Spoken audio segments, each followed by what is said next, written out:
So ఇవాళ రేపు అందరూ ఎడ్యుకేటెడ్ కపుల్స్ అందరూ వాళ్ళు they are taking decision to postpone the fertility అనమాట. అంటే ప్రెగ్నెన్సీ ప్లానింగ్ అనేది చేసుకుంటున్నారు.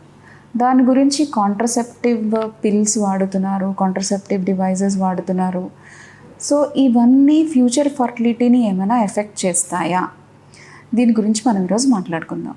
సో ఇవాళ రేపు చాలా బర్త్ కంట్రోల్ పిల్స్ అనేవి వచ్చాయి.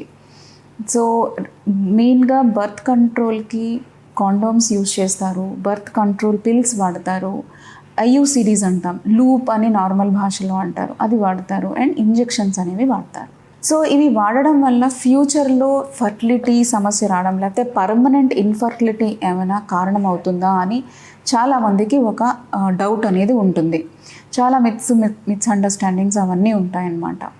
సో ఈరోజు మనం ప్రతి ఒక్కదాని గురించి ఒక 2 నిమిషాలు మాట్లాడుకుందాం. So first coming to oral contraceptive pills. చాలా కామన్గా వాడేది, చాలా ఓవర్ ద కౌంటర్ దొరికేది కూడా ఓరల్ కాంట్రసెప్టివ్ పిల్స్. ఇవి ఎవ్రీ మంత్ పర్ డే 1 పిల్ చొప్పున తీసుకుంటూ ఉంటారు.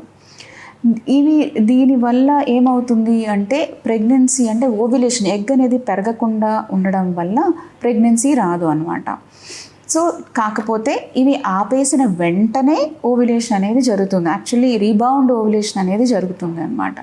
సో ఒకసారి కాంట్రసెప్టివ్ పిల్ తీసుకుని అది ఆపేయంగానే మళ్ళీ నార్మల్ ఫర్టిలిటీ స్టేటస్కి ఆ కపుల్ అనేవాళ్ళు వచ్చేస్తారు.